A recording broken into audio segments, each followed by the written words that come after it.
Welcome everybody. If you'll all please be seated, we're going to begin.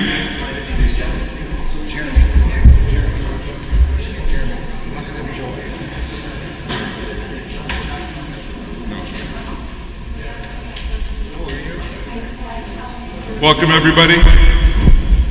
Welcome to tonight's regular council meeting. We'll begin with the question period. If there are any questions, please come up to the microphone as it's being live streamed and we won't be able to hear otherwise. Yeah, please. This is my first meeting. You have to give your name, please. Ava Schlisser. Address? 11 Cleve. I live at a very busy intersection. I'm at the corner home. And for a very long time, for about 4 years now, I've noticed that this corner is very dangerous, that there are cars whipping around this corner. And I've asked repeatedly to Captain Roberts. I've been in touch with security and I call them often, and I've asked them to put some kind of measure to slow down the traffic. I have two very small children, and 4 years ago, 2020, we were home a lot, obviously, and all these cars, you know, they're coming at their usual whipping around speed, and my kids were in the backyard. I have a big backyard because I'm at the corner, and my son, who was 4 at the time, is coming out in his underwear, you know, around, and goes into the front of my home. And their cars, and he's almost in the street, and the cars I come out and I see, and the cars are driving by like crazy. I got so scared. I said, okay, I got to figure something out. Because I don't have a fence, I don't have anything stopping, you know. So anyway, so I then proceeded to figure a way to protect my children, and looked into getting a permit or some kind of barrier or something, and that's when I was in touch with Captain Roberts. Can you please put a speed bump? Can you please put a cop car? Can you please put something? Anyway, he answered me. I have all the emails and everything. Nothing was done. I decided that I had no choice. I couldn't wait for a tragedy. I put up a fence. And the fence obviously doesn't have a permit. Part of it is on the city of Hampstead, okay? But this way it protects my children. And so now 4 years later, I get this bailiff to my house telling me to take down the fence because it's on the property. So I called urban planning. I told him the story, and he told me, well, you need a new certificate of location. Okay, fine. So we'll do a minor exemption for this situation. So I call the land surveyor who did my house previously. He came, he did it. $1,400 later, a couple of weeks later, I sent him all the paperwork. He said we were going to submit it to the committee. I get a call the week later. He says, oh, sorry, we cannot present this to the committee. The answer is no, you have to take it down. I said, that's totally unfair. You made me do a certificate of location, including the fence. Now you're telling me to take it down. So it's not even valid anymore. And plus, you don't even bring it to the committee. How is that fair? I wanted to have given a chance to at least present it, and it's, you know, I have the pictures and to show it, and, you know, I just want some grace. I just thought that it was so cruel of him to say no, and my kids are still young, they're still little, and it's still a danger because their cars are still coming around so quickly. So this is a real issue for me. I appreciate you bringing this to my attention. We take speeding in our town very seriously. It's our number one threat to our safety and security. Every spring, so around now, once the snow starts to melt and the ground is clear, we put up a lot of speed reduction devices throughout the town. We will take special mention of special measures on Cleve 11. Councillor Goldwax, can I ask you to take care of that, please? With regards to the minor exemption in your fence, I don't know anything about that, but I will ask Councillor Budning, who's our chair of the PAC, to make sure that it gets looked at by the Planning Advisory Committee. It's the first I hear about it, but we'll definitely take a look at it. Thank you. Sure. Appreciate that. Thank you. Good evening, everybody. I like your shirt. So do I. It's getting a lot of use to back to. know? Amen. It's getting there, okay. I know I speak for many because when I say we are really deeply appreciative of your outstanding leadership over and above your role as mayor during this very tumultuous and anti-Semitic times. I did go to the agglomeration committee, and Mayor Plante had the unmitigated gall and arrogance to refuse to answer my questions in relation to conduct at her meetings, her indifference to protecting the Jewish community, her refusal to fire Bonet, and her indifference to treat a city mayor with respect. We as cities are paying a lot of money, kills me, to the agglomeration committee. We are getting very few services, and Mayor Plante refuses to deliver even on the promises she's made, like the Cavendish extension. Cannot the cities get together? I need some leadership here. We'll get and really either withhold the money till we can get services done, and put the money into a trust fund. So we're not stealing her money, but why are we paying out all this money when we really are getting bupkis, like next to nothing? And I need your help while I'm here, is because I need you to get to Côte St. Luc and other cities who some are even suing already, and maybe we could back them because enough is enough. So, thank you for the question. I agree with you. And the compliment. It's very kind of you. You've humbled me. All of the 16 demerged municipalities agree with the sentiment. Last year, we had a private meeting of the mayors of the demerged municipalities, and I proposed something similar to what you were saying. I said, if one of us refuses to pay the agglomeration fees, then we'll immediately be put under provincial trusteeship. We can't do it. However, I said if all 16 of us do it simultaneously, and we just refuse to pay the absurd increase in the agglomeration fee, the province of Quebec would not have the administrative capacity to put 16 demerged municipalities under trusteeship. It would create a crisis. So there were some mayors that liked the idea. There were some that I guess didn't have the. So what we've seen in the past 2 months is, I guess, some kind of resurgence for that passion.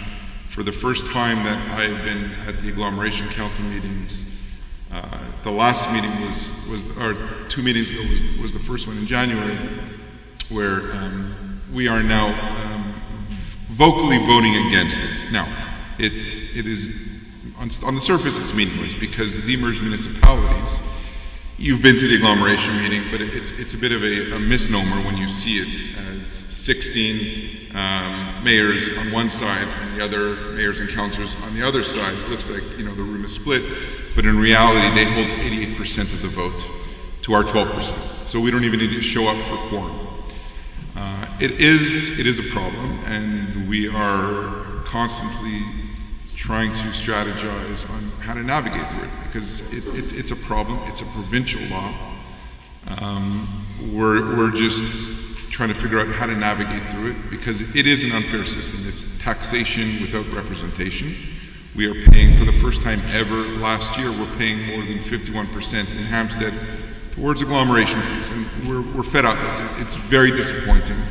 And what makes it more disappointing is I just found out that, let's say there is a shared cost. Let's call it a truck, let's say a truck for $500,000, which is used 2% of the time for demerged municipalities and 98% for the City of Montreal. Well, then 100% of it gets allocated to the agglomeration, and then it gets split up. And that's where you have that disproportionate expense. Now, to the City of Montreal's argument, they're just playing in accordance within their rules, right? They're allowed to do this, so they do it. But it is unfair. I have recommended to the lawyers that we go to the courts to get interpretation on specific formulas and how they're applied. It's a slow process. The beauty about this council is that we work quickly. We're agile and we move things fast. The problem is when you're dealing with a much larger group and the emerging municipalities represents 250,000 people, things move slower. That's the bureaucracy we have in Quebec. So we are moving in that direction. We're pushing. I think we're all on the same page. But it's just a matter of other mayors getting there quicker than others. Are you in touch at all with Hampstead? Absolutely. Okay. Yeah. Because, there's him, there's Alan, the Seaside. Well, so Mayor de Sousa is part of Ville Saint Laurent. He's not a demerged municipality. Ville Saint Laurent is part of Montreal proper. Okay, that's right. Yeah. Anyway, I appreciate all you're doing, but I really think we're being so ripped off, if I could use that. We all agree with you, and whenever we pass our resolutions to pay the amounts, we always pay it under protest. So we do agree with you. Thank you for your leadership again. Thank you so much. Any other questions? My name is Alan Cole from 20 Glenmore, and I just want to say thank you to yourself, your staff, the councillors. We moved here 14 years ago, and we couldn't be happier with the municipality. It was the best decision we ever made, and I know it's not by accident that it's as fine a place to live as we have here. So thank you. Thank you so much. Thank you. We all appreciate it. And I also have to apologize. This is the first time I'm attending a city hall meeting of any kind, because I'm not a complainer, and I don't intend to complain. But I'm not sure what the protocol is, because the question that I have regards some of the exemptions on 6201 Côte Saint-Luc Road. Is this the time, or do I... Sure. Well, it's very simple, my question. There's going to be 42 units in the building. There's going to be 23 parking spaces. So assuming each unit has one car, which is well below the Canadian average of 2 cars per household, there's 19 cars looking for a parking spot. So my question is, where are you going to put them? It's a great question. And if there are 2 cars per unit, that's 38. We got a bigger problem. So I want to hear It's a great question. I'm happy your solution is. I imagine the majority of you are here for that. Okay. So here's the issue, or the matter with 6201 Côte Saint-Luc Road. So it currently has, I believe, 26 units, and the developer, who is here and graciously enough to come to answer anyone's questions, is going to be adding 16 additional units. Okay, so there's no exemption on the height. We're not looking to change the look of Hampstead. In this process, my biggest concern, as with I'm sure your biggest concern, is parking, right? Because we see that there's no shortage of cars. In doing this process, it came to our attention that the existing zoning bylaws only required 1 parking spot for every 2 units. It was like that historically. As soon as I found that out, I thought that was odd. I requested to council, and council approved, to change it to 1 parking spot per apartment unit. Regardless of whether we made that change, there would still need to have been a minor exemption request on the number of parking spots, because even if we didn't make that change, there still wouldn't be at least 1 parking spot for every 2 units on the new proposed development. I have, and I said this at several council meetings, this is not the first time that this has come up. I have said it many times at these meetings. I've expressed it to the developer, I've expressed it to council. I do not want to see Glenmore or any other street turn into a parking lot. I think that'll drastically change the look of the town, and it's also a safety and security concern, especially around parks where kids normally frequent and play. That was a big deal to me. So one of the solutions that we came up with was to create a two-zone system for parking in Hampstead. What that means now is if you, sir, want to have a permit for overnight parking, you can go on your My Hampstead portal, apply for a parking permit for your car, and between 2 and 5, you can park on the street, no problem. Anywhere in Hampstead, I believe, right? Anywhere in Hampstead, yeah. Now, the issue is going to be with Conseil Road, and this is just one project, but over the next 10, 15, 20 years, we might see some more developments, and we don't want Hampstead to turn into Côte des Neiges, where it's a parking lot, right? I think it's a great asset that we have. So what we proposed was turning it into a two-zone system. Anyone who lives in an apartment building all along Conseil Road will now be required to have a separate overnight parking permit zone that they cannot, they won't be able to apply for the same parking permit that a Hampstead resident in the interior of Hampstead would be able to apply for. And this zone will limit where they can park in Hampstead. So what we're discussing is, if you look at all of the cross streets off of Conseil Road, so we have like Glenmore, Ellerdale, Heath, Stratford, the parking will be limited to, let's say, the first 5 or 6 parking spots turning off of Conseil Road. So it's not going to go all the way down. Yeah, and it's going to alternate sides so that you don't have somebody leaving their car on the street for all week. With this, we're not, Glenmore will not turn into a parking lot, right? You're not going to have, now, I say it won't turn into a parking lot overnight, right? Because this is only going to be for the parking permit only applies for overnight parking. We can't do it for daytime, because if we would do it for daytime, the problem would be if you guys had guests over during the day and we restricted the parking on Glenmore, then your guests would not be able to park on the street. Neither would you if you didn't have a parking permit. Sorry?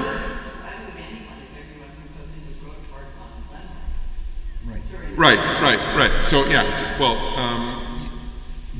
I mean, it's from a practical point of view.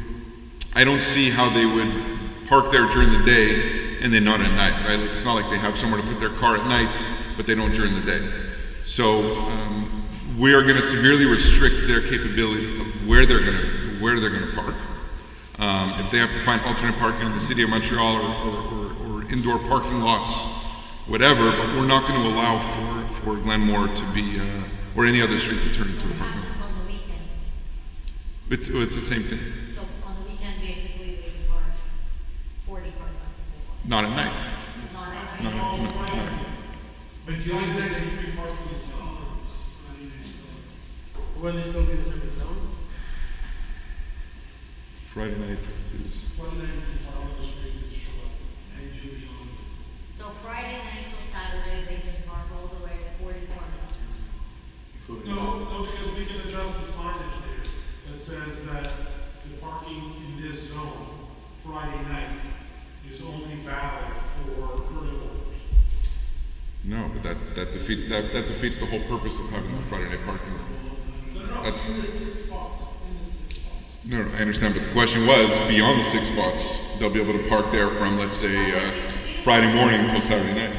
The biggest concern is how do we avoid all of Glenmore getting packed with cars? That's the biggest concern. Right. Now, I agree, and that was our biggest concern. This is our way of navigating through it. My dad's house is already full with cars. That's not going to change for him. His house will always have cars parked in front of it. We've accepted it. We're good with it. The question is, all the others on Glenmore are now going to be impacted. So what do we do? There's going to be 30 or 40 extra cars every single day on Glenmore. And another question, what happens in the winter when they have to clear the snow? If most cars, how can they clean it? So it's the same thing we do on Dufferin. We put up special signage that, between, on this particular day, you can't park here because there's a snowstorm between the hours of 7 and 7, and it has to be cleared. So on the snow, we put up the temporary signage. Yeah. see one car. You can't park in both sides of the street. I'm sorry. Go ahead. I apologize. I'm on 18 Glenmore, right behind Allen here. And 14 years as well.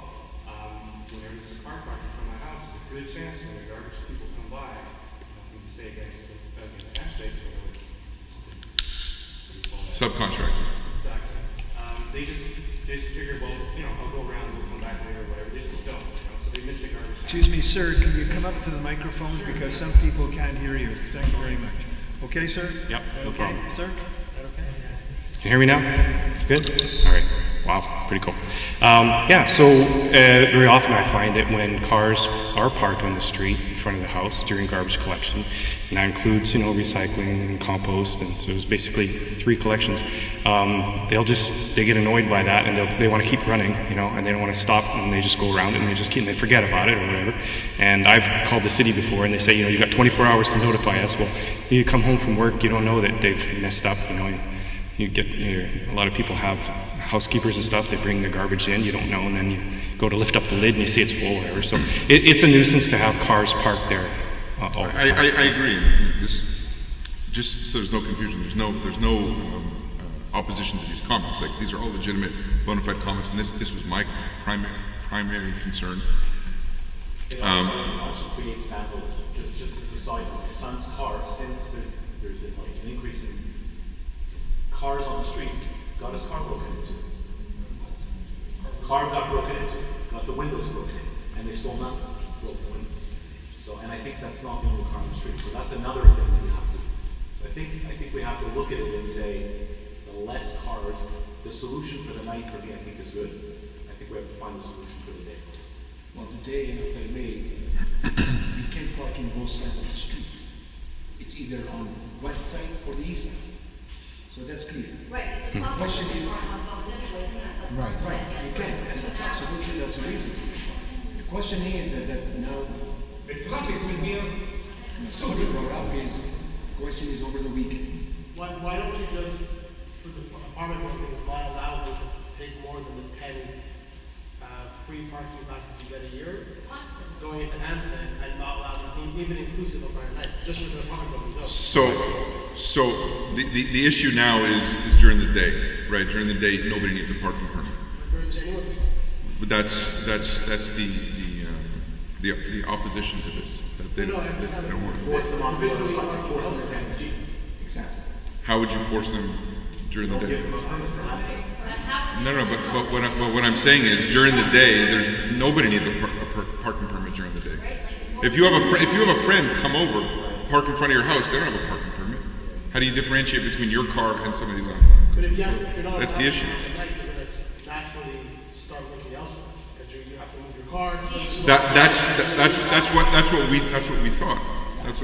That's the idea. At night is fine, because at night we're forcing them onto the other streets. It's more, come the Friday night when everybody's allowed to park, and the Saturday when everybody's allowed to park, and the Sunday, what's happening when now all of a sudden you're gonna have 40 cars lined up?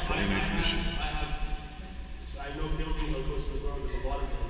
Yeah. We don't have a massive problem with people parking outside right now, it's not gonna be 30 minutes. No, but I'll tell you what the difference is with the existing apartment buildings. I mean, I would imagine that the new apartment building is going to be priced significantly higher than the other buildings that are 50, 60 years old, and it might attract a different tenant that has a car or two, or I mean, there's. No, that's not my point. There could be more cars, is what I'm saying, right? Like, because you have a higher likelihood of having more tenants that have more cars, and that's why we changed our bylaw to begin with, that on all these new developments, to change the zoning from 1 parking spot to every 2 units to 1 to 1.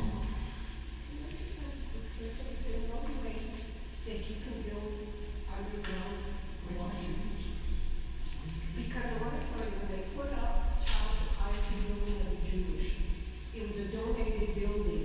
To this day, the biggest mistake is they did not put underground washing. So what? So this would be a question for the developer and Mr. Ayres. If you'd like to address any of these comments, please feel free. Everybody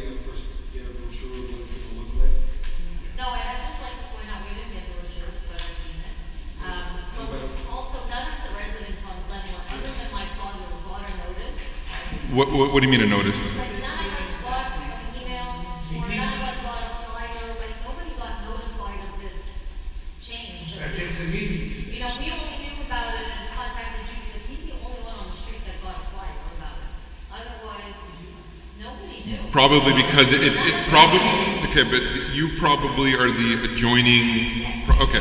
So that's the reason why you got it. But this has been publicized, it's publicized in our newsletters. We've talked about this countless times at the council meetings.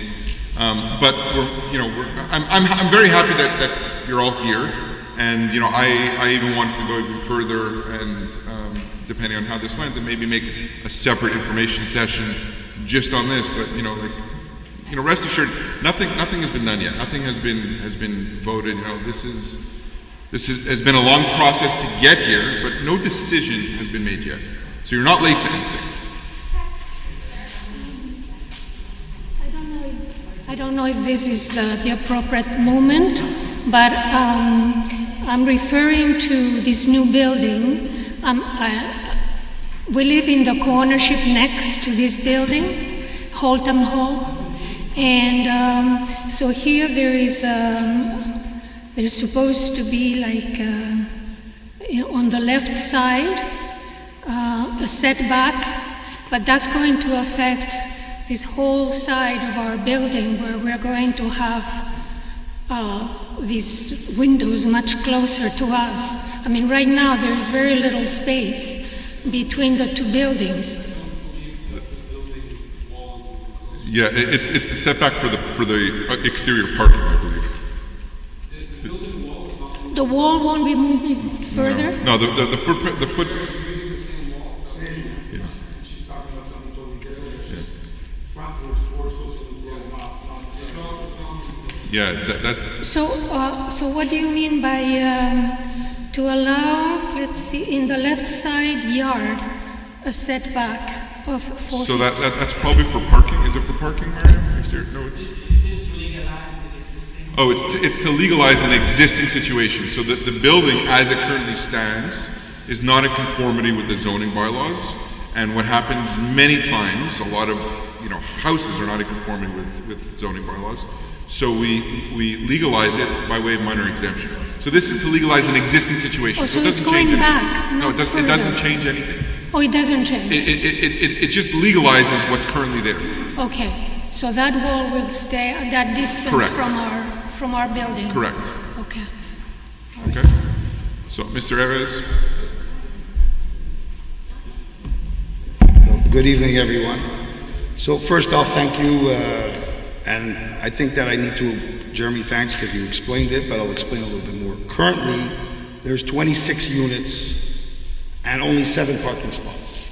So we're adding 16 more apartments in the current structure and adding 16 more parking spots. So for your mathematical understanding, 1 more unit, 1 more parking spot.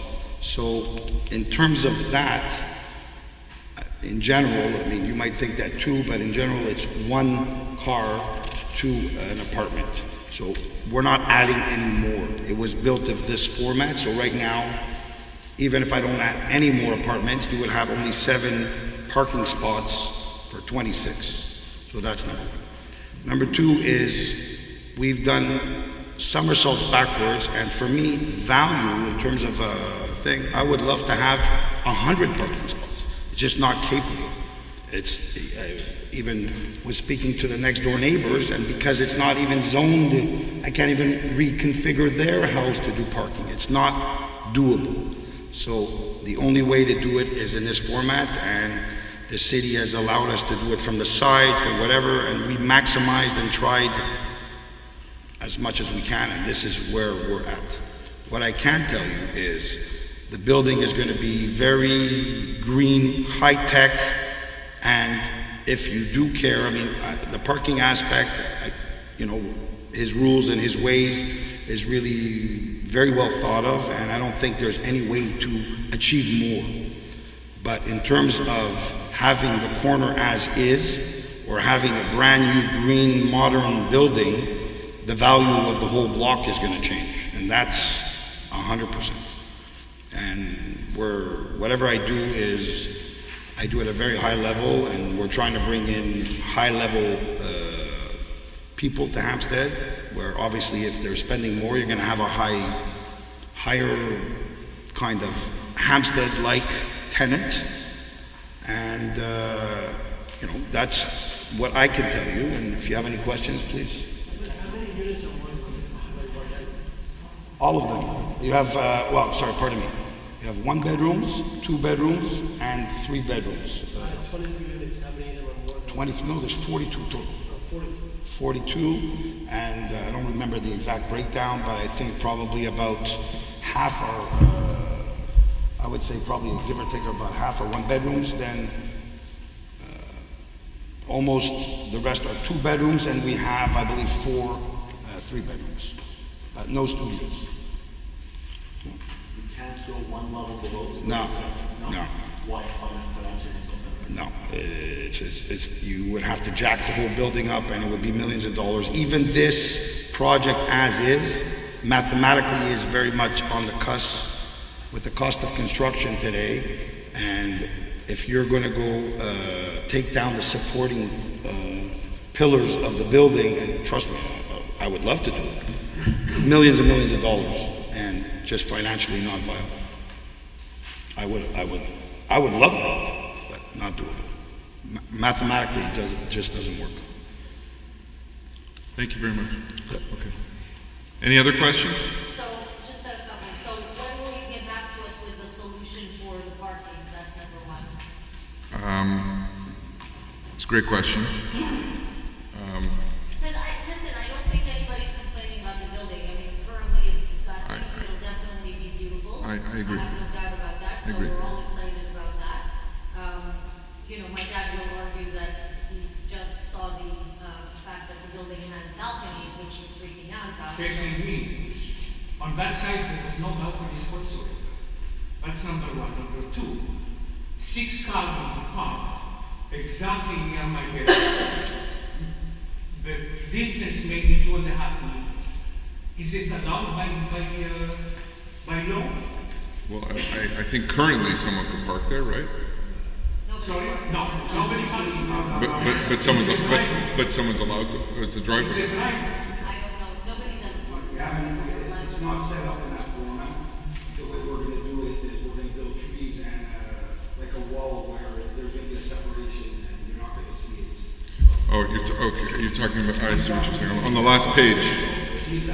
On the last page. The last page. I understand now. Okay, I understand. Yeah, I mean that's something that we could definitely require to put shrubs or trees or whatever, so that you have your privacy there. And that's yeah. That.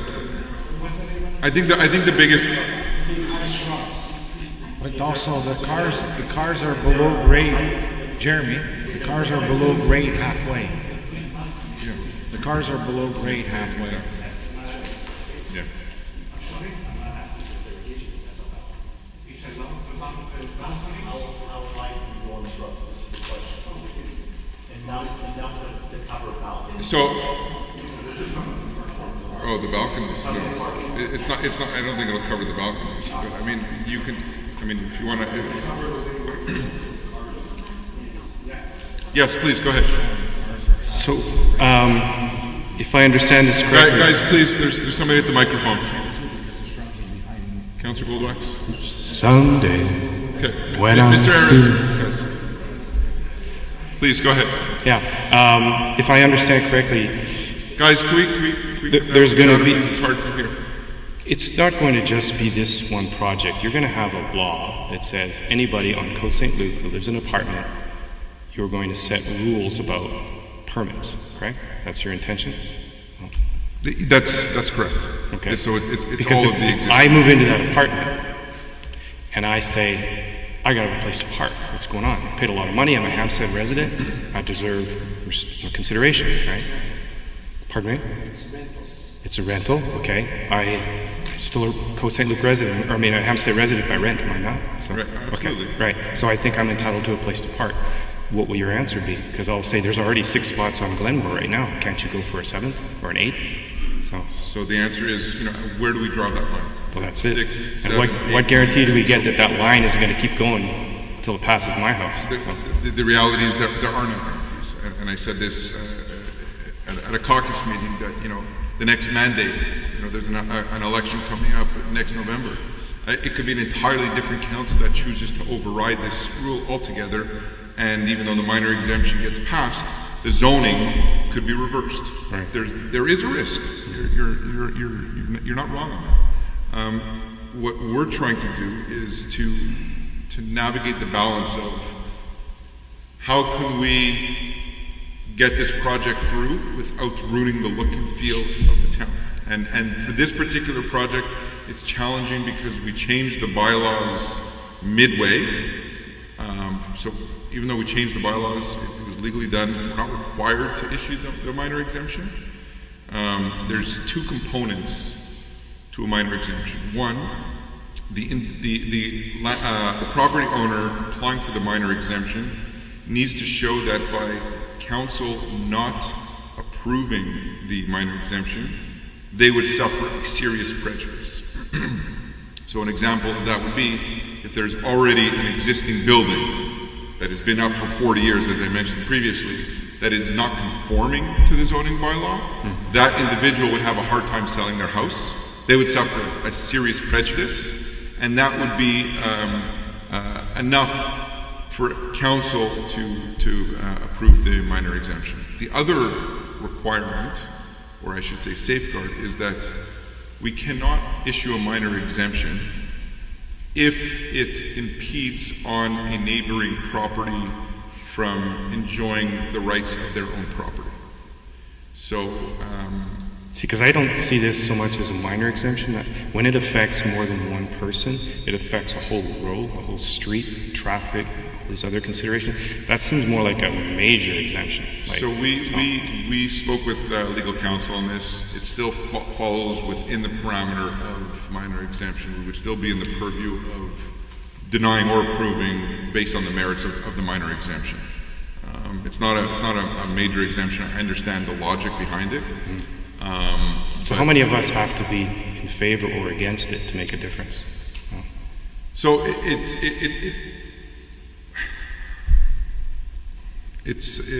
honestly just one person needs to come and say, look, this is going to impede on my enjoyment of my property, and then that, council takes that under serious consideration. We analyze it, and yes, does it actually impede on their enjoyment of the property? Then it puts council in a very tight spot. Whether it's 1 or 5 or 10 or 20, I don't think the volume makes a difference. We'll take the matter under serious consideration, whether it's one person. Okay, because I think most of the people that have come here tonight are ironically in favor of this beautification going on, right? Because it's going to look nice, but not happy with the end result, right, in terms of parking. Because if you're asking me how my house is going to be affected when I have a whole line of cars parked there, I don't know what a real estate agent's going to say, I don't know if I would choose this area here because, it's like a parking lot, right? It's already noisy as it is, because we're close to Conseil, and we've got tons of traffic coming through. They've tried all kinds of things over the years to try to resolve Cressy and Hampstead, and people coming in from Fleet and coming in off of Queen Mary, trying to beat a couple of lights so they come down Glenmore. Glenmore turns into like a thoroughfare in the morning and in the evening, right? And then you add on top of that narrowing of the street, because you're talking about adding 6 spots at the entrance into Glenmore off of Côte St. Luc, and right now it's so narrow that there isn't room for 2 cars to pass side by side with the 3rd car parked on the side. So you're going to have 6 cars all along there, so that's going to become a bottleneck, right? Bottlenecks are not really big selling items when people want to resell their homes, right? So I think, if you permit me to speak for 1 second, I think I completely agree with you, and I think that the majority of council does as well. And, what we've been dealing with the past 2 years is trying to balance the impact that this will have on the neighbors, as well as understanding the impact of a new development on the neighborhood in a positive way. Everybody wants to see this new project go through because it's good for housing, gentrification of housing in a good way, that there's going to be new housing stock available and so forth. At the same time, if the developer can't get the zoning, he can't do the project. And if he doesn't get the project going, then at a certain point, he's not going to be able to do anything but just release it and just keep the existing building the way that it is. So where do we balance it? And I think that's where we're at today, is trying to understand what that impact will be on the neighbors and on the community, while at the same time trying to push forward, new housing stock availability in the community. I understand your dilemma. I don't have a solution for you. I'm just here to outline. I appreciate it. Go ahead, Councillor Schaefer. Just into the microphone, please. What I'd like to know is, right now you guys, please. I heard you say you live on Glenmore, right? Yeah, 18. How far are you away from Conseil Road? I'm, so if we go every, How many houses? I guess it would be 9 houses, or even less, 8, 6? Okay, six houses. Yeah. Now, can you tell me right now is there parking on both sides of the street right now on Glenmore? From Conseil Road going north? Or is there parking just on one side? Yeah, they've zoned it for one side. That's a relatively recent change. Right now, if there's only parking on one side, on the average day, how many cars do you see parked on the one side of Glenmore on a daily basis? There's a lot. Yeah. We're only talking. I don't know where they come from. I don't know where they go. We're talking only from Conseil Road. Right. Down, let's say, 6 car spaces. Are there a lot of cars there, or they're not? Well, that's hard to gauge because there's work going on there, right? I mean, you got this guy who's got this. Yeah. Because when you come off of Conseil Road, you can't just come here, but pull over to the side to let somebody else Yeah. out. I mean, it's already a bottleneck now. Right? So there's cars right now parked on one side of the street from Conseil Road going north. Correct. Yes. Yeah. Yeah. I Daytime. mean, some of these people have just accepted it as that's what it is, right? Like they've just said, And we're if used there's to only it. parking on one side of the street, why should there be a bottleneck if there's no parking on the other side? Because the street's so narrow that you can't Even pass with two. just parking on one side? You can't get 3 cars on the street side by side. It's too narrow. Okay, so one car has to pull over so that another car can pass, as it is right now. All right, thanks. Yeah. Thank you. Appreciate it. Just a quick question. I'm looking at the last picture of the diagram, and there's a row of cars here. Is there no way to put another row, extend it here, extend it there, so that we get 12 or 13? We looked at that. It doesn't work. Why? Just logistically. There's not enough length. There's no way. There's not enough area space. There's no way to fit a few extra cars. We squeezed in as much as we can. Trust me. When I say this was my primary concern, this was my primary concern. The 3D images are not actual. No, I know. But I know the space because my dad was a store, so I have an idea of the dimensions, and to me, in my head, I always thought we could easily put another row of cars in there. It won't work. You're right, there is a row there. But there isn't one now. Oh, there is one right there. And at the end, you're not able to leave. Why don't you just cap the number of apartments that you're allowed to build? Because then the problem is the project Well, then it shouldn't be put up then, because It's there already. The building is there. The building is there and is dilapidated. So the problem is that it keeps a dilapidated building and fills it up with every kind of room. So put this in renovated has a new housing. renovated without disturbing the peace of all of these people. These people have been living here for more than a decade. It doesn't seem fair. And I know Look,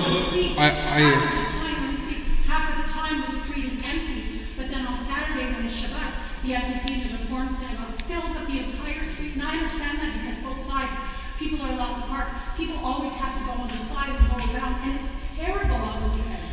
Right. Like I said, I have little children. We can't go around. It's terrible. Terrible. What you have to understand is this, that as a councillor just explained to you, Councillor Budding said that you want a renovated building. That costs a lot of money. If you renovate the building and it costs a lot of money, then you have to. Look, at the same time, respectfully, a property owner has just as much rights as other property owners. So if somebody owns a building on Conseil Road and they want to request a development and adding floors, it's within their right to request it. It's the city's job to balance it, listen to it, and figure it out. So it's not about putting a cap. If he has the ability to request that, it's his prerogative to request it. We're here to figure out. I do. These projects are going on all over the city. It's not as if everywhere. we're moving 16 floors or something that's very common elsewhere. Right here, we're keeping the building at the existing height. It's a very minor change. rent a building at $2,500 or $3,000 a month, I'm assuming something in that realm, right, for people. The average income of these units are $150,000 of salary, gross.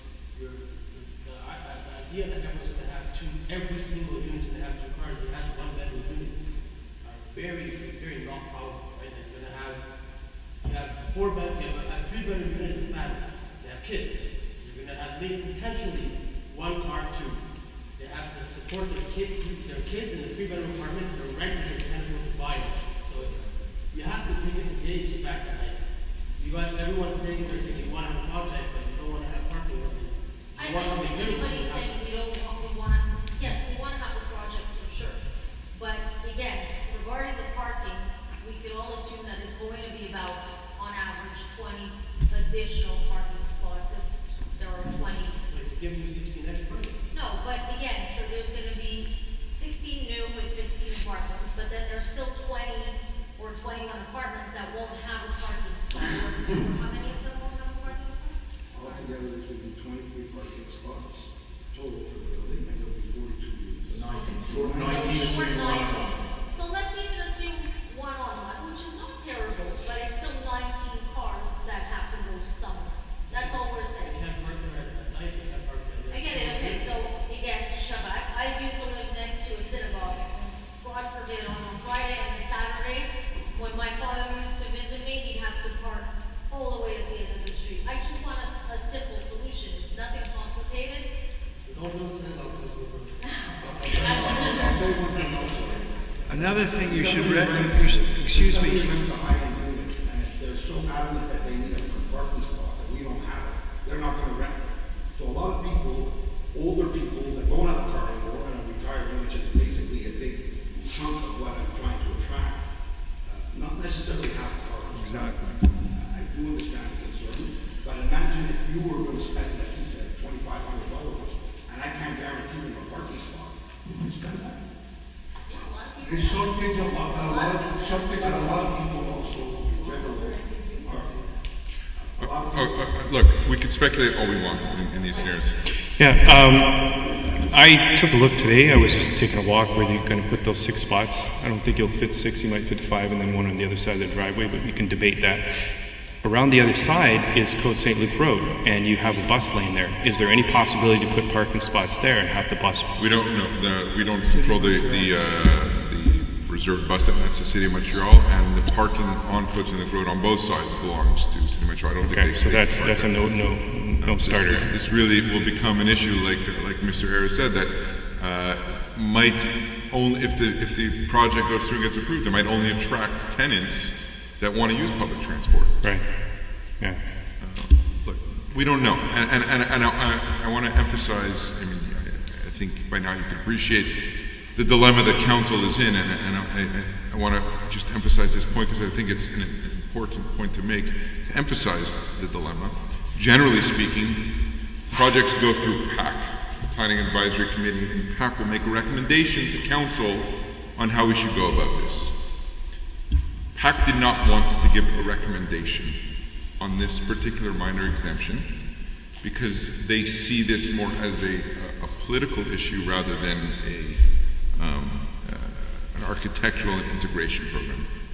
It's a policy decision. Do we want to allow for additional flow over of parking onto Glenmore and subsequently other streets? It's not a PAC question. It's really a policy question. I will tell you this: all of your comments tonight are very well received. Council will take it under serious consideration in how we go about this. But we will do our best to accommodate the parking situation so that you are not impeded. It's not what we want. It's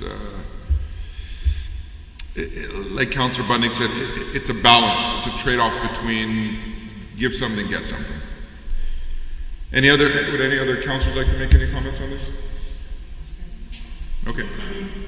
I don't know if in all the discussions you mentioned that we've been reviewing dealing with this for the better part of 6 months. Close to 2 years. So, it looks like it's been 2 years. I thought it was only, I mean, it's been literally 6 months in the parking lot. Time flies. Yeah, I guess so. I didn't realize it was 2 years. We've been talking about how to accommodate parking.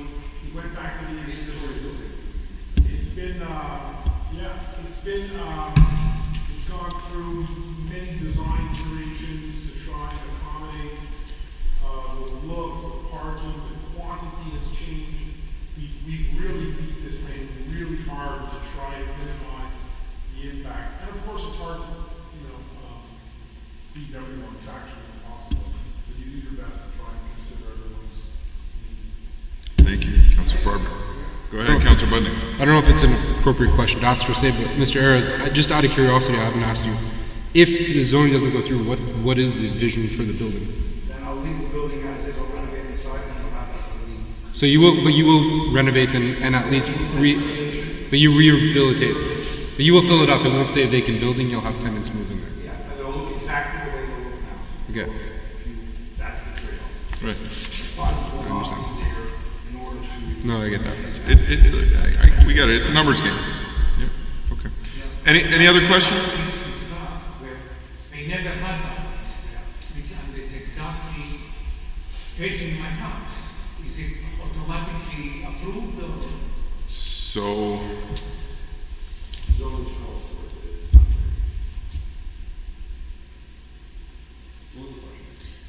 don't we have something in our zoning bylaw that this is a separate zoning bylaw? Because I recall we have something in our zoning bylaw that if somebody. Actually, they are conforming to the bylaw.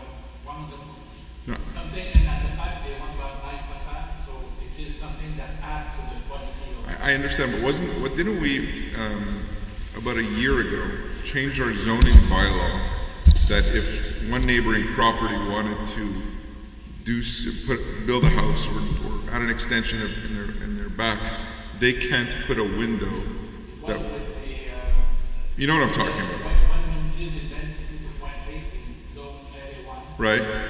We have a criteria in the architectural committee, so that we have to make sure that it will not add window when you exceed the facade of the back. So that doesn't apply to this. Okay. So that answers the question. So it is conforming to the existing bylaw. There's no minor exemption required. The property owner would be within their rights to do this. So just to be clear on the parking, you'll get back to us all with a plan or let's see? Yeah, I mean, we have, I guess, the majority of, and there was an email thread that went around. I don't know if you're all on the thread. So maybe we could do this, Captain Roberts. Maybe we can make a sheet, and everybody before you leave can just put your name and your email address, and maybe your phone number on that. And this way, we'll have a mailing list, and we can reach out to you with additional information. Okay. Any other questions? Hi, welcome. Hi, good evening. So just, I'm a little confused about, is the existing building going to be completely demolished? No. It's a major renovation. A major renovation. So they're just going to, well, what exactly is going to be, or what is a major renovation then? Just the exterior walls are going to be demolished? They're not demolishing, they're using the existing foundation and walls of the building. We'll change the brick, add balconies, change some facade work. Okay. The frame. It's just a major renovation. Just change the material and reconfiguring the inside divisions. All right. And well, just a question for Mr. Ayres. You mentioned it's going to be very high-tech. So what are the very high-tech features? I don't know. That would be a question for yeah. I'm sure you can speak to him after. I don't know. Hi, welcome. Hi. I didn't come here for this, but once I'm here, okay. I'm guessing it's the city of Montreal that changed the lanes on Conseil Road around like Baskin Robbins.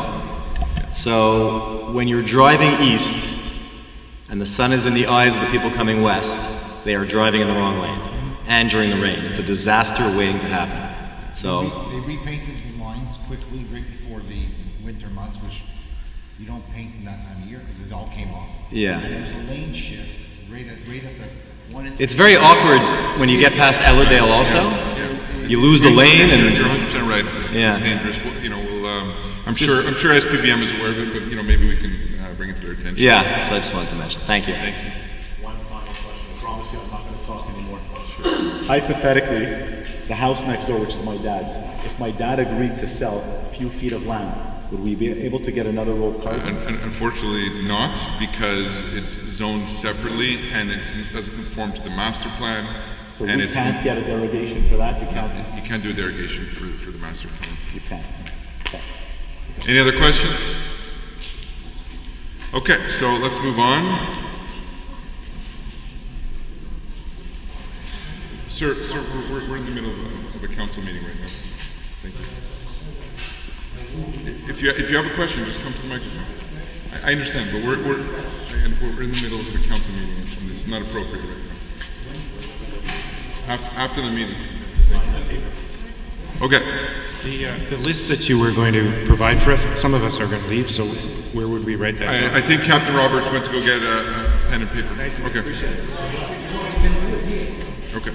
So let's move to the adoption of the agenda. It is proposed by Councillor Goldwax, seconded by Councillor Schaefer. Resulting the agenda of the regular council meeting is hereby adopted as presented. Anyone opposed? No. Approved. 4.0, adoption of the minutes of the regular council meeting held on February 5th, 2024. It is proposed by Councillor Schaefer, seconded by Councillor Goldwax. Resulted the minutes of the regular council meeting held on February 5th, 2024 is hereby approved as submitted. Anyone opposed? Adopted. 5.1, tabling of the minutes of the regular PAC meeting held on February 12th, 2024. Each member of the council, having received a copy of the town clerk, tables the minutes of the regular planning advisory committee meeting held on February 12th, 2024. The council takes note of the tabling of the said minutes by the town clerk. 5.2. All the interventions have already been brought forward. Request to authorize 7 minor exemptions to zoning bylaw number 1201 for a detached multifamily dwelling located at 6201 Conseil Road, lot number 2089876, zone RC1, zoning bylaw number 1201, and bylaw concerning minor exemptions number 1013. Sir, is this concerning 6201 Conseil Road? Intervention of interested person as per document received in writing by the town clerk. Yes. Yes. Go ahead, even intervention? Yes, sir. Go ahead. I'm telling the council to not accept this derogation at all, especially adding parking spaces right in front of my residential. I've been a resident of Hampstead for, 20 years? In front of my residential bedroom and my kids' bedroom. As a property owner, we're directly affected by your decisions. And we believe it's essential to address the potential adverse impacts this modification could have on our property and quality of life. Should I go on? Please, continue. First of all, privacy concerns. The proximity of the parking space to my master bedroom and my kids' bedroom, right there, intrudes... Sorry to interrupt, just so I have context. What's the address? 6211. Okay.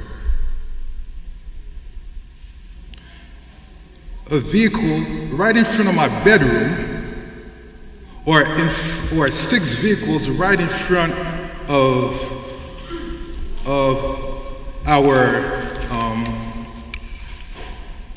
our kitchen will compromise my sense of security and personal space. Property devaluation. The visual and functional impact of a parking space next to my bedroom, my kids' bedroom, and the kitchen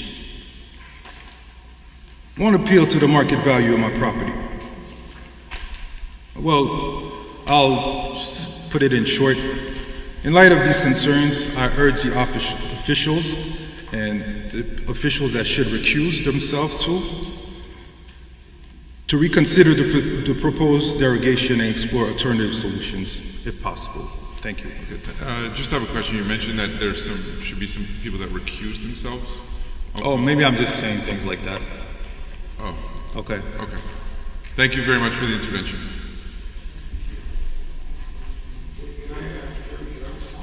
No.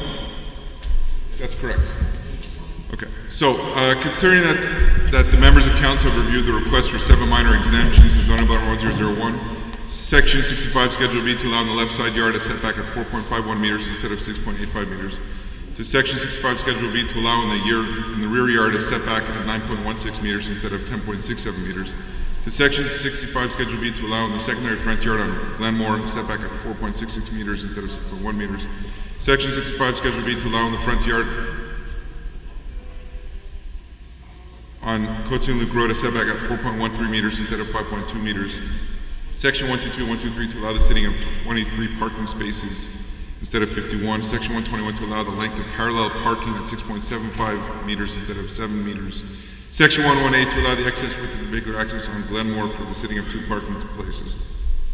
Considering that the Planning Advisory Committee at its meeting held on February 12, 2024 didn't issue any recommendation for the request for the 7 minor exemptions to zoning bylaw 1001, it is proposed by council.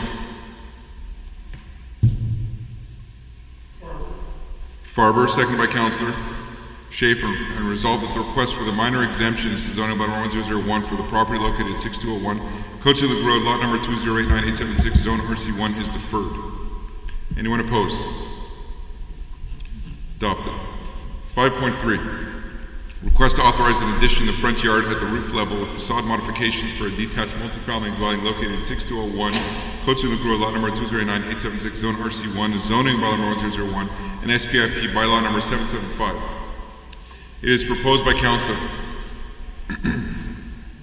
It is proposed by council.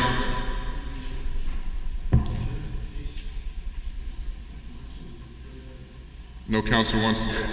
We have to take a decision. We have to table it. Otherwise, it just doesn't get tabled. Mm-hmm. So it is proposed by council. Farber, second by councillor. Okay, so there's no councillor to second it. Goldwax. And resolve that the request to authorize an addition in the front yard at the roof level with facade modification for a detached multifamily dwelling located at 6201 and submitted to the Planning Advisory Committee meeting on February 12, 2024 is deferred. Proposed project only partially meets the prescribed standards of the zoning bylaw number 1001 and meets the prescribed standards of the site planning and architectural integration program bylaw number 775. Anyone opposed? Adopted. 5.4. Request to authorize a second floor addition for a detached single family dwelling located at 5721 Queen Mary, lot number 2089454, zone RA1, zoning bylaw number 1001, and SPAIP bylaw number 775. It is proposed by council. Schaefer, second by council. Goldwax, and resolved that the request to authorize a second floor addition for a detached single-family dwelling located at 5721 Queen Mary and submitted to the Planning Advisory Committee. Meeting on February 12, 2024 is refused as recommended by the PAC. The proposed project only partially meets the prescribed standards of the zoning bylaw number 1001 and doesn't meet the prescribed standards of the site planning architectural integration program number 775. Anyone opposed? Adopted. 5.5. Request to authorize 4 minor exemptions to zoning bylaw number 1001 for a detached single-family dwelling located at 19 Heath, lot number 2089581, zone RA1. The zoning bylaw number 1001 and bylaw concerning minor exemption number 1013. Are there any interventions by interested parties? Please. And I just want to bring to attention this minor exemption is to legalize an existing situation. So it's not add something. So that's the case I was saying is that, number one, I'm within my derogation and underneath my land occupation of 61% on 80, whatever. That said, they mentioned that the roof line isn't integrated in the city. I took a picture and I added an aerial view of my, what my roof line would look like and about 10 other roof lines with the exact same roof as well. I'll show you. Sure. 19 Heath. So this is the minor exemption that needs to get legalized because it's an existing situation. Sorry? The minor exemptions are for all 4. They're all existing. That's for legalization. So I'm actually building my, no, I was just explaining. No. So this project, there's two resolutions that we're going to be voting on now, or that you're going to be voting on now. The first is a minor exemption to legalize an existing situation. The second is an addition. That's the addition. Let's move forward with the first part. So, this is 5.5. Considering that the members of council have reviewed the request for 4 minor exemptions to zoning bylaw number 1001, Section 65, Schedule B, to allow the front yard setback at Heath at 5.94 meters instead of 6.1 meters. To Section 65, Schedule B, to allow the secondary front yard setback at Northcote at 2.61 meters instead of 6.1 meters. Section 65, Schedule B, to allow the rear yard setback at 8.37 meters instead of 8.9 meters. Section 65, Schedule B, to allow the left side yard setback at 2.04 meters instead of 2.3 meters. Considering that the Planning Advisory Committee at its meeting held on February 12, 2024, recommended to refuse the request for the 4 minor exemptions to zoning bylaw number 1001, it is proposed by Councillor Schaefer, seconded by Councillor Budning, and resolved that the request for the 4 minor exemptions to zoning bylaw number 1001 for the property located at 19 Heath, lot number 2089581, zone RA1 is accepted. Anyone is approved? Is anyone opposed? Adopted. So now, okay, so there's 2 parts to this. The first part has been approved. You're now legally within you legalized your existing situation. Now, the matter before us is to authorize an addition to the property. The addition does not require any minor exemptions. You're within your legal rights to apply for what you want.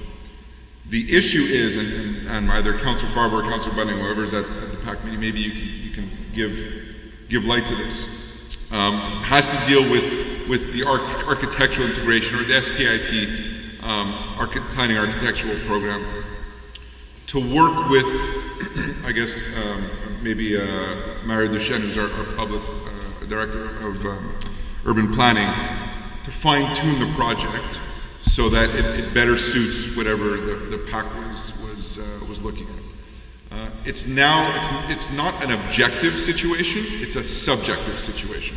So we'll get there, but I guess it's a matter of what does the final project look like? No, that's the thing I received. I received just refused, and the roof line does not integrate with the city. So.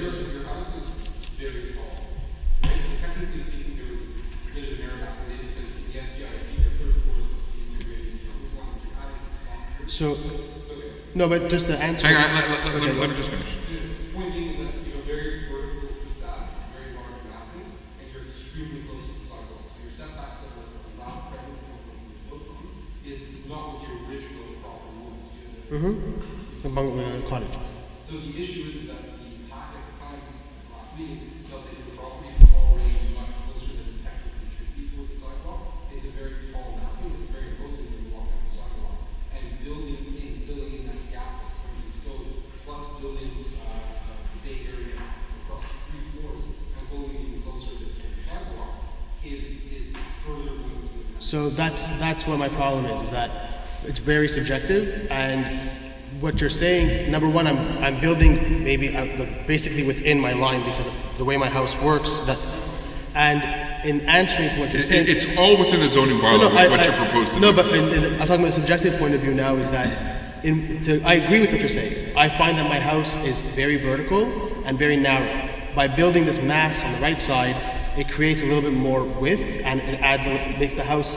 It takes away from the longevity of the house and adds an actual symmetry on the. I would agree with you for standing looking at it from Yeah. The problem is that the work code for the massing of your house is the length of it. It's very tall, it's very flat, and it's very close to the sidewalk. But by creating that, it takes away the flatness, and that was the idea behind what I'm doing. Because essentially, when I originally proposed my plan in 2017, it was to put my front door on Northcote, which was refused. So that would have been the most sensible thing because I had the length of my house and a center door. So in working with what I have, I actually copied a similar home, the Kohler residence on, I don't know the address is there, on Heath, that has the rounded side on the side of his home, and I basically took a picture of that and sent it to my architect. I said, can you replicate this? And I used the Stern house on Lincroft as well, which both have the exact same look. Unfortunately, for me, my house is exposed on the right side. Now, in going with Mr. Register, I could add some cedars or whatever to hide some stuff, but at the end of the day, I'm stuck with the house I have, and the only place I can extend, the reason why I'm doing it is because I have a fourth child coming and I have no space anymore, is there. And that's the part of my house that actually kicks in. By kicking it out, it actually creates the proper dimension and should have been done in the first place, realistically. So, as the mayor said, at this point, it's subjective in nature. It's not about what we fit into the zoning or not, because we legalize it. It's subjective. The PAC has full latitude in terms of subjectivity. Like, if you go to Westmount, they'll reject it. They don't. Trust me, I've done projects there. So, we're at this point now where the PAC didn't like your proposal. They felt like your house was going to be extremely large and close to the sidewalk, and was going to get further in keeping the proposal. At this point, I think it's just up to you to work with Mario and the PAC. I agree with my question is if the problem with my house that you're saying with my proposal is that it's protruding out too much, that's the part that I need. I need that excess. But no matter if I make it square, triangle, rectangle, or anything, it's always going to come out. That's what I need. If I come in line, then it doesn't do anything. How many times has this gone to PAC? Once. Okay. If I can make a suggestion, tomorrow, because your house is now in legal conformity. Whatever you're passing is within your legal rights to do. It's a subjective matter.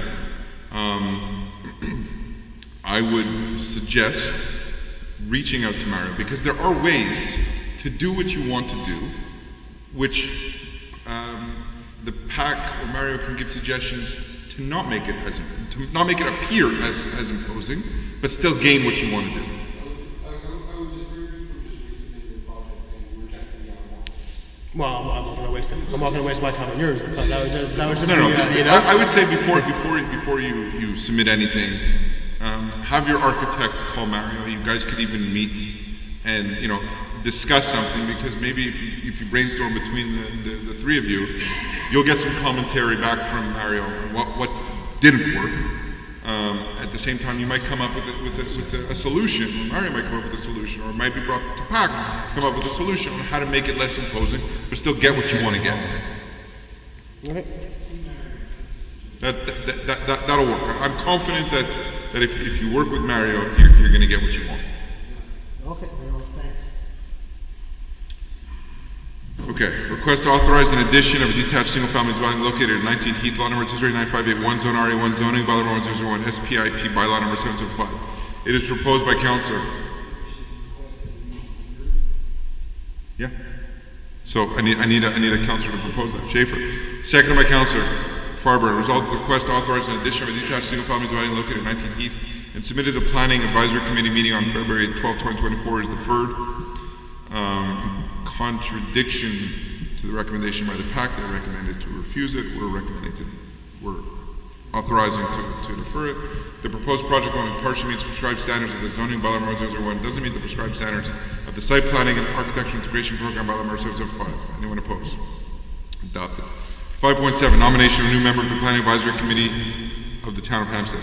Whereas Mr. Edmund Maresco, by email dated February 13, 2024, formally submitted his resignation from his position on the Urban Planning Advisory Committee meeting with immediate effect, whereas the Planning Advisory Committee of the Town of Hampstead has a fully empty spot, whereas the Planning Advisory Committee has unanimously recommended that we accept the application of Mr. Gabriel Cacon, architect residing at 117 Finchley in Hampstead.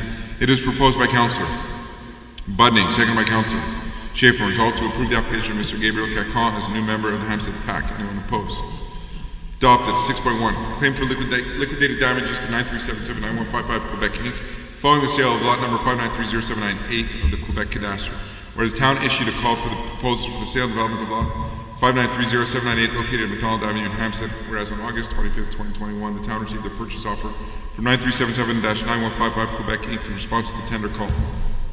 Whereas the council accepted this offer by council resolution number 2021342 on August 30th, 2021. Whereas 93779-155 Quebec Inc. assigned this right to acquire the property from 9447-775 Quebec Inc. Whereas town consented to this assignment by resolution number 2021-430 on December 6, 2021. Whereas on August 20, 2022, the town sold lot number 5930788 to the company 937791155 Quebec Inc. Whereas in the deed of sale 937791155 Quebec Inc. accepted the terms of the preliminary contract dated August 17, 2021, which notably includes a liquidated damages clause in case the buyer fails to commence the works within 24 months from the date of signing the deed of sale. Whereas the town, through its lawyers, reminded 937791155 Quebec Inc. of its commitment to commence the works before the expiration of this deadline in a letter served on December 6, 2023. Whereas despite this reminder, the works have not commenced within 24 months from the signing of the deed of sale. Whereas subject to the town's right of resolution without limiting its scope or the scope of other guarantees given to the town, this default gives rise to the town's claim for liquidated damages of $100,000. It is proposed by Councillor Schaefer, seconded by Councillor Budding. Resolved, the town observes that 937791155 Quebec Inc. has failed to commence the work on lot number 5930788 of the Quebec cadastre within 24 months from the date of signing the deed of sale. That the town demands from 937791155 Quebec Inc. the payment of the sum of $100,000 as liquidated damages. That the law firm Belanger Sauvé be authorized to serve a notice of default to 937791155 Quebec Inc. in accordance with the terms of the deed of sale and undertake all necessary steps and procedures to obtain payment. Anyone opposed? Adopted.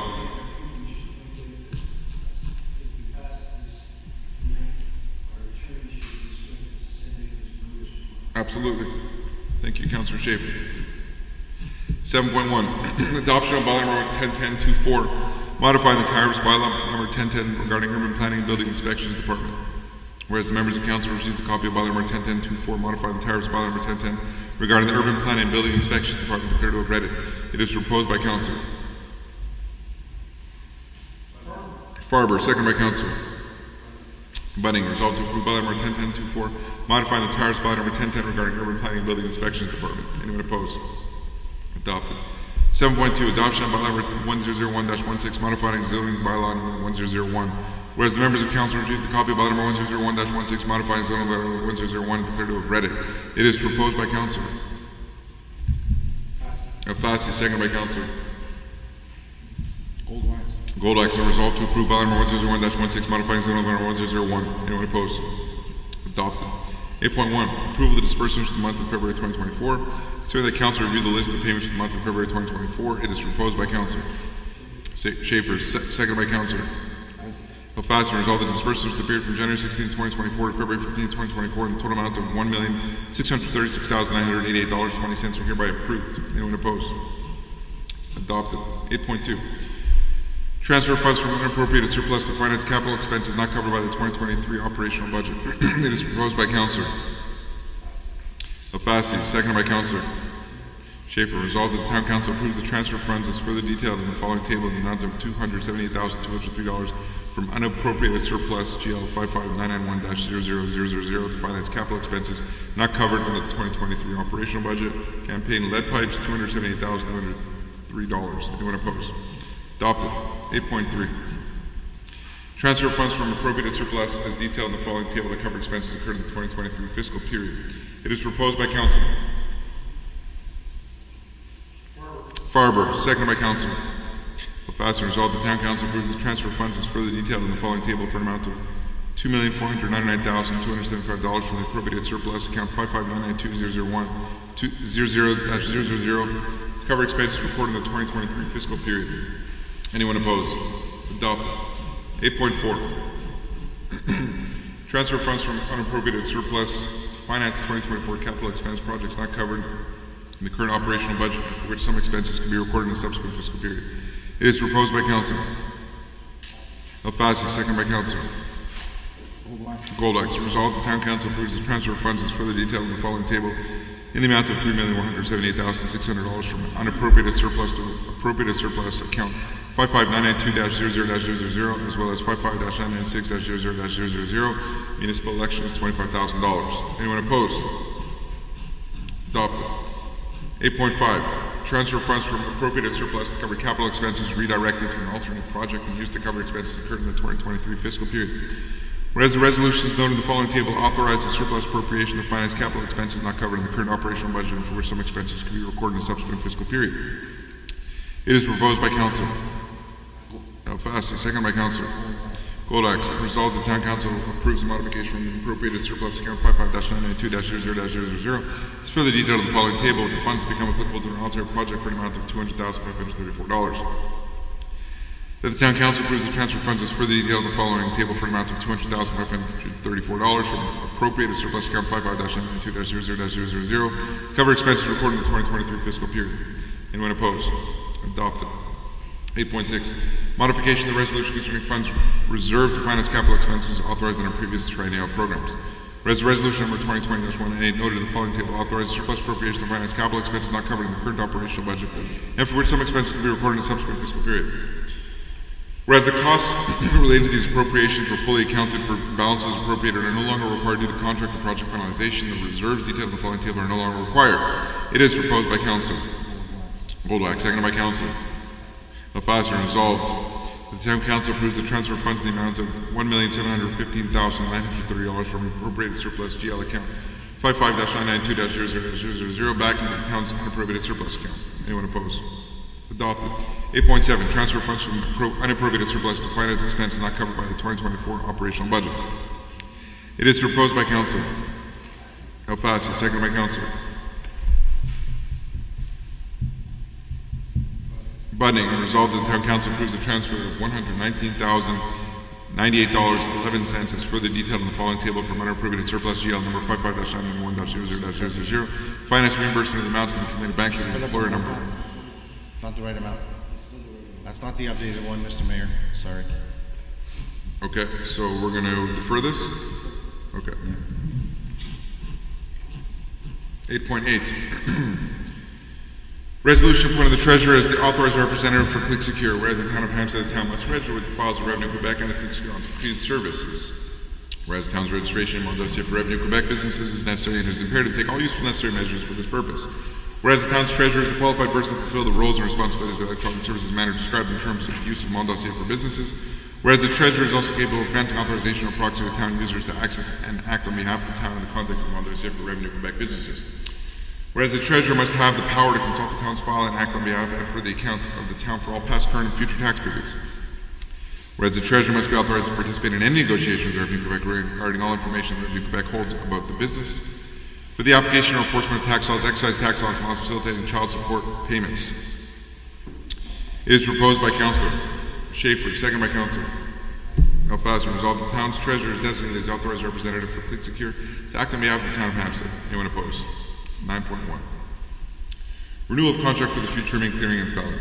Whereas there has been a public call for tenders for a 2-year contract from April 15, 2021 to April 14, 2023 for the trimming, clearing, and felling of trees, including 3 renewal options of 1 year each. Whereas after analysis, the tenders opened on March 16, 2021, the lowest bidder conforming the requirements of the tender invitation was Arbo Design Inc. Whereas by resolution number 2021-125 adopted by the Council in April 2021, authorized granting a 2-year contract, the lowest bidder conforming to the requirements of the period of April 15, 2021 to April 14, 2023. Whereas by resolution number 2023-086 adopted by the Council in March 2023, authorized granting the first renewal option, the lowest bidder conforming to the requirements of the period of April 15, 2023 to April 14, 2024. It is proposed by Council Schaefer, second by Council Alfasser, resolved the contract with Arbo Design Inc. for the trimming, clearing, and felling of trees be renewed for the second optional renewal for the period of April 15, 2024 to April 14, 2025. The price is outlined below. Based on average quantity of hours worked in the 2-year contract and the first renewal option, the estimated cost for the 1-year renewal option is $173,500. Taxes included. Anyone opposed? Adopted. 9.2.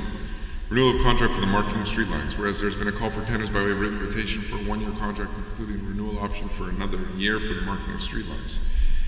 Whereas after analyzing the tenders opened on January 19, 2023, the lowest bidder conforming to the requirement of the tender invitation was Solution Marquage and Ligne 9181-5084 Quebec Inc. Whereas by resolution number 2023-044 adopted in February 2023, the Council awarded the 1-year contract to the lowest conforming bidder.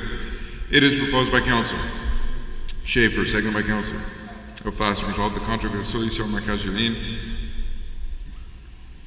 for the marking of streetlights be renewed for the renewal options stipulated in the contract until 2024. That the rates paid to the contractor during the year 2023 be adjusted for the optional renewal according to the rate of the CPI for 2023 for the Montreal region, which is 4.2%. The estimated amount of expenditure for 2024 is $49,600, taxes included. Anyone opposed? Adopted. 9.3. Renewal of contract for the cleaning of catch basins, whereas there has been a call for tenders by way of written invitation for a 2-year contract for the cleaning of catch basins, including a clause for 2 renewal options of 1 year each, whereas after analyzing the tenders opened on February 8, 2022, the lowest bidder conforming to the requirements of the tender invitation was 936398880 Quebec Inc., Sanivac. Whereas by resolution number 2022-055 adopted in February 2022, Council awarded the 3-year contract to the lowest conforming bidder. It is proposed by Councilor Schaefer, second by Councilor Alfaster, resolved the contract with 9363988 Quebec Inc. Sanivac for the cleaning of catch basins be renewed for the first of the 2 renewal options 2024. That the price paid during the last contractual year be adjusted according to the 2023 CPI rate for the Montreal region, 4.2%. That the estimated amount of the expenditure for 2024 is $17,200, tax included. Anyone opposed? Adopted. 9.4. Contract for supply of crushed stones, whereas there was a public call for a 3-year contract for the supply of crushed stones, whereas after analyzing the tenders opened on February 6, 2024, the lowest bidder conforming to the requirements of the tender is Melos Division de Sintra Inc. It is proposed by Councilor Alfasi, seconded by Councilor Schaefer, resolved that the 3-year contract for the supply of crushed stones for the period of March 15, 2024 to March 14, 2027 be awarded to the lowest conforming bidder at the price outlined below. That based on the frequency of orders placed in the previous years, the estimated amount of expenditure for the 3-year contract is $132,000, taxes included. GST and QST and Quebec royalty for quarry and sandpit operators applicable to the above prices. Anyone opposed? Adopted. 9.5. Granting of contract for the supply of asphalt for the year 2024. Whereas there's been a call for tenders by way of written invitation for the supply of asphalt for the year 2024, whereas after analyzed tenders opened on February 7, 2024, the lowest bidder conforming to the requirements of the tender invitation is the Construction DJL Inc. It is proposed by Councilor Alfasi, seconded by Councilor Schaefer, and resolved that the contract for the supply of asphalt for the year 2024 be awarded the following contract with the following costs. That according to the frequency of orders placed during previous years and project needs for 2024, the estimated amount of expenditures is $30,550, taxes included. Anyone opposed? Adopted. 9.6. Authorization for the sale of obsolete equipment, whereas the town wishes to dispose of equipment that are no longer necessary for the municipality, is proposed by Councilor Budning, second by Councilor Alfasi, and resolved the Director of Purchasing with the approval of the Director General is authorized to sell the items listed below at the best possible price. 2 printers Lexmark T630, 1 printer HP 1320TN. Anyone opposed? Adopted. 9.7. Granting contract for replacement of windows, whereas there was a price request from 2 suppliers for the replacement of 9 windows in the town's building of 10 Cleve. Whereas the supplier royalty Porte Fenêtre is the one who submitted the lowest price. It is proposed by Councilor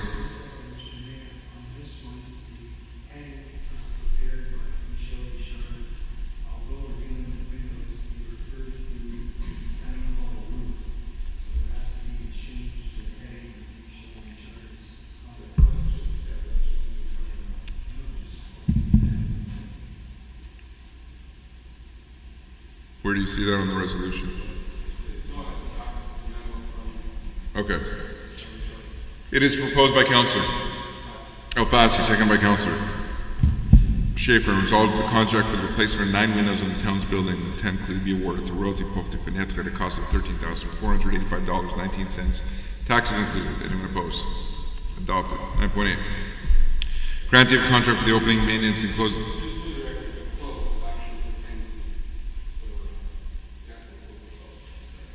Thank you. Granting of contract for the opening, maintenance, and closing of the pools for the 2024 season.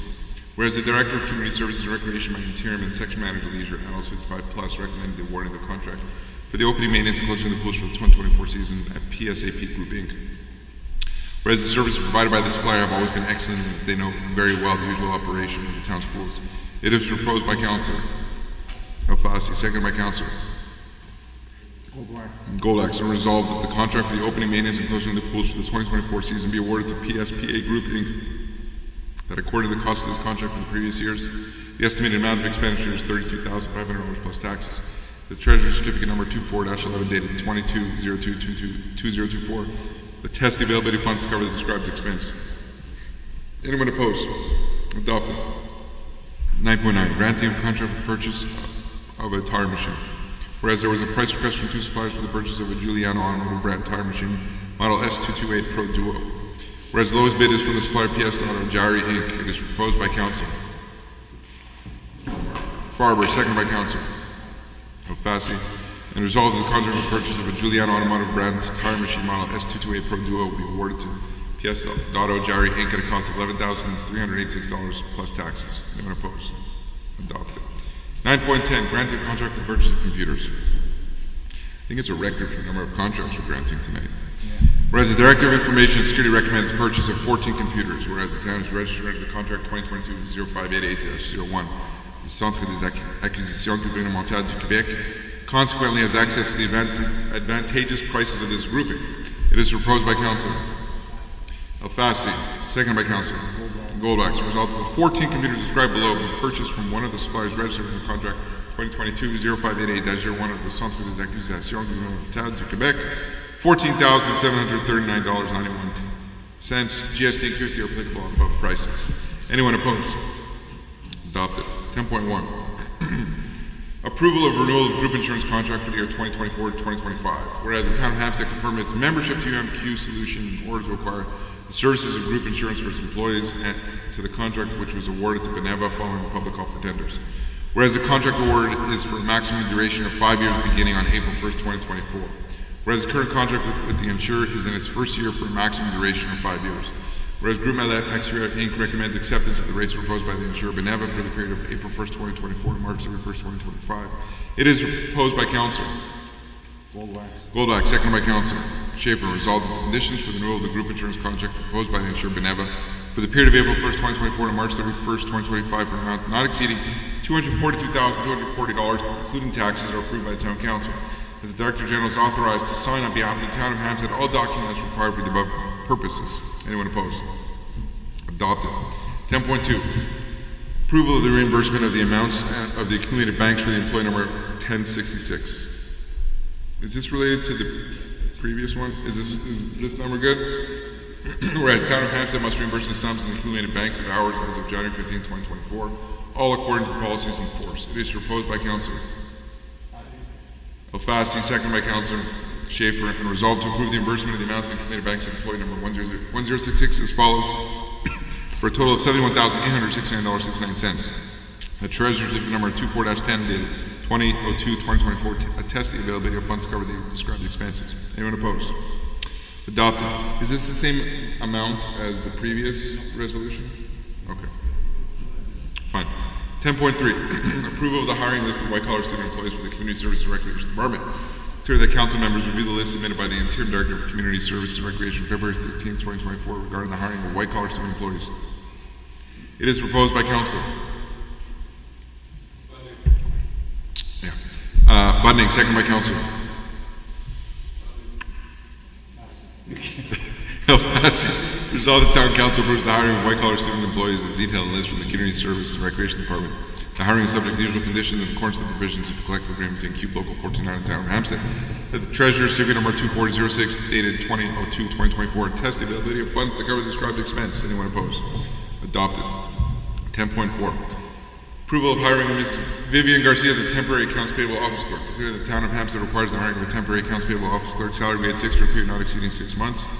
Considering that the Interim Director General and the Human Resource Director recommend the hiring of Ms. Vivian Garcia to fill such position. Considering that resolution number 2006-344 delegates jointly to the Interim Director General and the Human Resource Director the authority to hire temporary management staff and temporary employees for a term not exceeding 520 hours. Considering that Ms. Vivian Garcia has begun her assignment on February 15, 2024, it is proposed by Councilor Goldbach, second by Councilor Alfasi, resolved to approve the hiring of Ms. Vivian Garcia the temporary accounts payables office clerk subject to the usual conditions in accordance with the provisions of the collective agreement between CUPE Local 49 and the Town of Hampstead. At Treasurer's Certificate number 240820 dated 20/02/2024 attests the availability of funds to cover the described expenses. Anyone opposed? Adopted. 10.5. Approval of hiring Mr. Alisan Telioglu Artisan as a temporary public security officer. So the Town of Hampstead requires the hiring of a temporary public security officer salary grade 8. Considering that the Interim Director General and the Human Resource Director recommend the hiring of Mr. Alisan Telioglu Artisan to fill such position. Resolution number 2006-344 delegates jointly to the Interior Director General and the Human Resource Director the authority to hire temporary management staff and temporary employees for a term not exceeding 520 hours.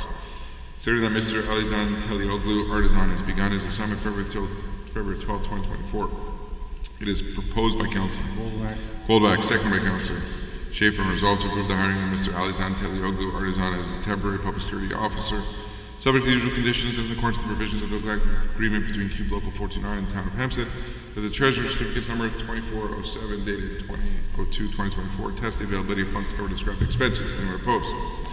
Adopted. 10.6. Approval of hiring of Mr. Gregory Flynn as temporary public security officer. Considering that the Town of Hampstead requires the hiring of a temporary public security officer salary grade 8, considering that the Director General and the Human Resource Director recommend the hiring of Mr. Gregory Flynn to fill such position. Considering that resolution number 2006-344 delegates relative to the Interior Director General and the Human Resource Director the authority to hire temporary management staff and temporary employees for a term not exceeding 520 hours. Considering that Mr. Gregory Flynn has begun his assignment February 28th, 2024. It is proposed by Council Schaefer, seconded by Council Goldbach, and resolved to approve the hiring of Mr. Gregory Flynn as a temporary public security officer subject to the usual conditions in accordance with the provisions of the collective agreement between Cube Local 49 and the Town of Hampstead. That Treasurer's Certificate number 24-07 dated 20/02/2024 tests the availability of funds to cover the described expenses. Anyone opposed? Adopted. 10.7. Approval of hiring of Ms. Beatrice Gagnon as temporary office clerk for Community Services and Recreation. Considering the Town of Hampstead requires the hiring of a temporary office clerk for Community Services and Recreation, salary grade 6 for a period not exceeding 6 months. Considering that the Interim Director General and the Human Resource Director recommended the hiring of Ms. Beatrice Gagnon to fill such position. It is proposed by Council Schaefer, second by Council Alfasi, resolved to approve the hiring of Ms. Beatrice Gagnon as a temporary office clerk for Community Services and Recreation, subject to the usual conditions in accordance with the provisions of the collective agreement between Cube Local 49 and the Town of Hampstead. That the Treasurer's Certificate number 2409 dated 20/02/2024 attests the availability of funds to cover the described expenses. Anyone opposed? Adopted. Any other business that Council would like to table? Okay. We'll move to second question period. Any other questions? Okay. We'll move to adjournment. The agenda having been completed. It is proposed by Councilor Schaefer, second by Councilor Goldbach. Resolved that this council meeting be adjourned at 9:36 p.m. Thank you very much, everybody, for coming. See you next month.